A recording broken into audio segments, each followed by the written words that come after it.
you got a 36, 37-year-old LeBron James, who you clearly not going to anticipate playing 82 games in a regular season for obvious reasons.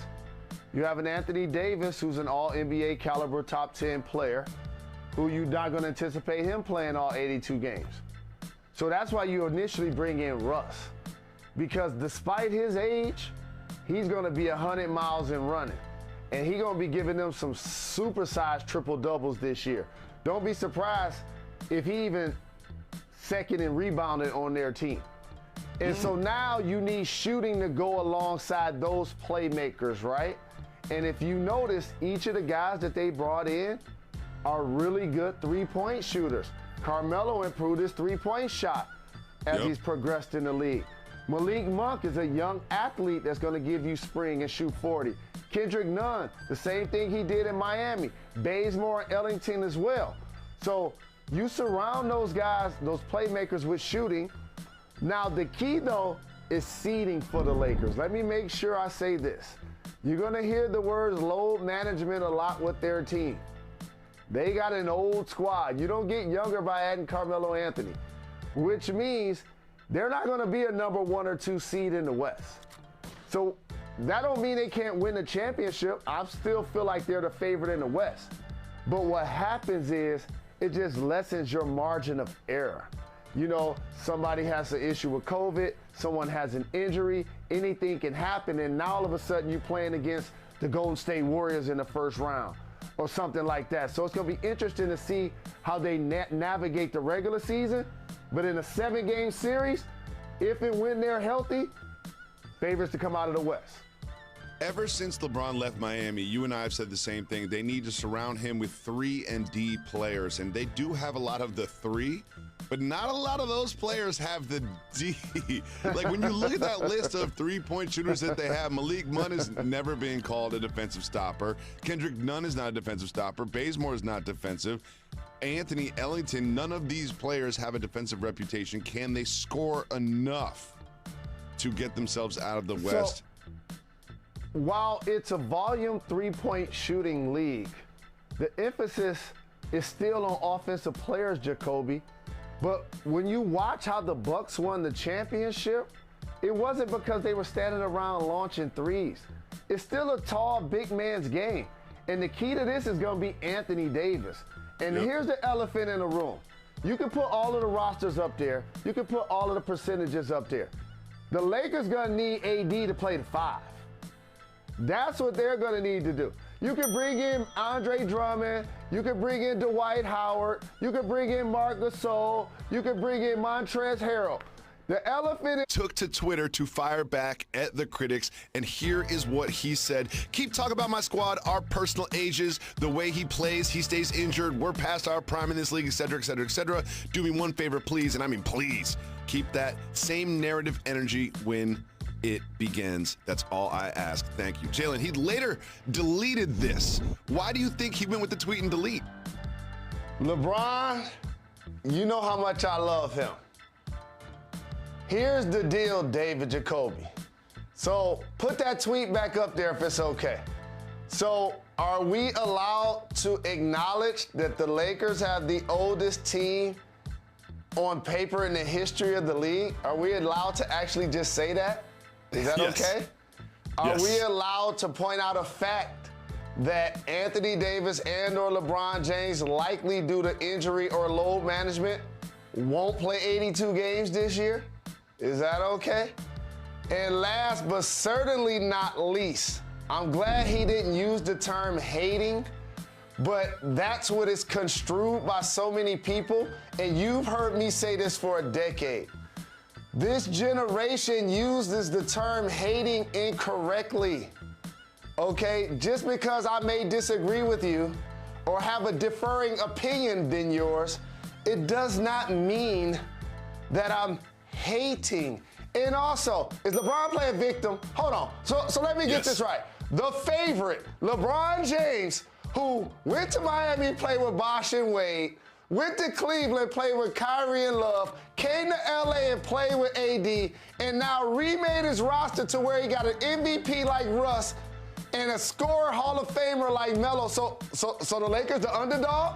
Yeah, that's what he's doing. What we doing here, Jacoby? He's now saying, look at us, we're the underdogs. People are doubting us. Like, no one's doubting you, LeBron. Matter of fact, if you look at the Las Vegas odds for who's going to win the championship, the Lakers are right up there with the Nets. They are not underdogs. They are favorites. They are favorites. They are the favorites to come out of the West. They've got Hall of Famers up and down the roster. They've got shooting. They've got defense. They've got a player at every position. Like, no one is doubting you, LeBron James. You are not the underdogs. It's actually the exact opposite of that. But I love the way he does this. He really does control the narrative, and he even used the word narrative in his tweet that he was controlling as well.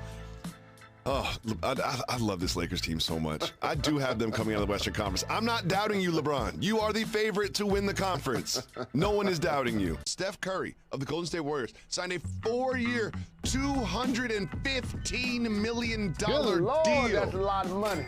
Jalen, we always say that happiness is a function of realistic expectations. What are realistic expectations for Steph and these Warriors next year? How about this team being built through the draft? With Mark Jackson as their head coach, and I'm disappointed he's been whiteballed from the league since he saw them draft Steph and Clay and Draymond. And you know, coincidentally, what helped them build their dynasty, where they can eventually add people like KD, is that Steph had injuries earlier in his career. Yep. So based on being an MVP level player, he wasn't making that kind of money initially. And so now you fast forward, he's the only guy in the history of the league that signed two $200+ million deals. And so now you look at their squad, right? You get the Splash Brothers and Draymond back. You need one of your young players to become a star. Yes. Is it going to be Wiseman? Is it going to be Moody? Is it going to be Kuminga? And then you decide if you're going to keep that player along with a guy like Wiggins, for example, or you're going to move them for an established player. So it's going to be interesting to see how they play these next 4 years. And this year is going to be a proving ground to uplift each of those guys I mentioned value, so then they can decide how they're going to try to go for that next run. I didn't look at the Warriors last year and say this team is Klay Thompson away from contending for the Western Conference Championship. However, you mentioned it. They've got Wiggins. They've got Wiseman. They've got young players. They've got a mix of assets that would be very desirable for another team that they could kind of cash in to pair with Thompson and Curry. But one thing that I know that you care about is Curry's definitely getting a statue. He's definitely getting a statue. They might as well give him one while he's still playing in the game. No doubt about it. And this is the beauty of the league, where a guy like Steph can not only turn himself into a great player, but the team reinvests in him, and or vice versa. And now all of a sudden we see a terrific Hall of Fame career happening right in front of us. He was one of my top choices for MVP just this past season. Well, Jalen, we talked about the Eastern Conference, and we talk about the top teams in the Eastern Conference. The Heat have kind of reloaded to make a run, and also the defending Eastern Conference champions, the Bucks and the Nets, have also added a lot of key players that will be part of their rotation. So who do you have coming out of the Eastern Conference, the Nets or the Bucks? The Nets today, based on the rosters as I see them, because they have KD, they have Kyrie, they have James Harden. Of course, you're going to need to build out your roster around those guys in order to create some depth and some defense and some rim protection. But if those three guys are healthy, they're my favorite. Now, we're not going to overlook the Bucks by any way, shape, or form, because Giannis figured something out that I appreciate. Sometimes when you're a big guy or you can be dominant in the paint, there's a mental manipulation that happens between fans and media and even other players, because James Harden was kind of teasing him about being a dunker, right? But then when you decide, like Shaq, yeah, I'm going to keep dunking every single time and y'all can't stop it. That's what he did in the playoffs. And so if he keeps that mentality, oh man, the league is in trouble. He'll easily average